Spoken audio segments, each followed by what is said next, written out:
And I was going for my first job interview, and I asked her, what I should do for the job interview, and she thought about it, and she said to wear vertical stripes because they're slimming.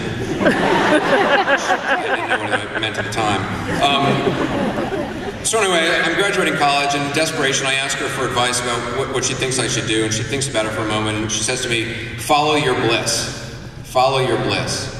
And at the time, I wanted something more like specific, like plastics, something with more of a direction. But in retrospect, follow your bliss was pretty good advice. I should point out it's not original advice. She actually got it from watching television. She was watching Bill Moyers interview a professor named Joseph Campbell at Sir Lawrence College, who was an expert on myth, and he had coined this term, follow your bliss.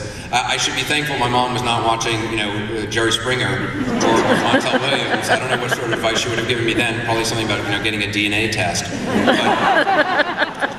But the problem, of course, with the advice of following your bliss is that it's difficult to figure out what your bliss is. And at the time I graduated college, I really had no idea.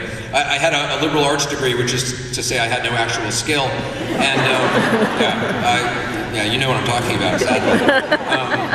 So my options honestly seem kind of limited. I actually was a political science major, and I'm still trying to figure out what exactly that entitles me to. Yeah? You think it's good now, but yeah.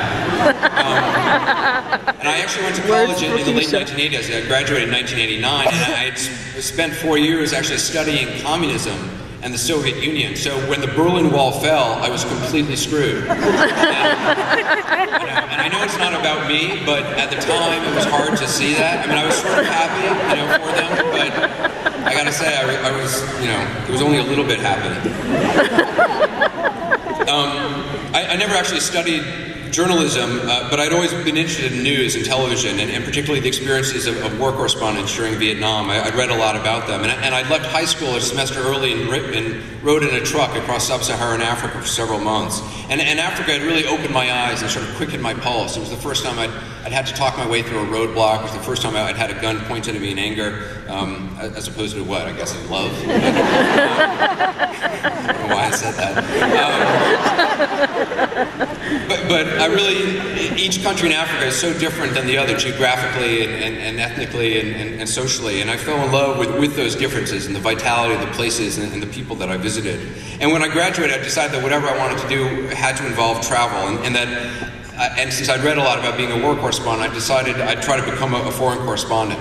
And the problem, of course, is that it's a very difficult job to get. It's a difficult business to break into. And I applied for an entry-level job at ABC News, but I could not get this job, which shows you the value of a Yale education. So you're very lucky that you're here, because you could probably get a job.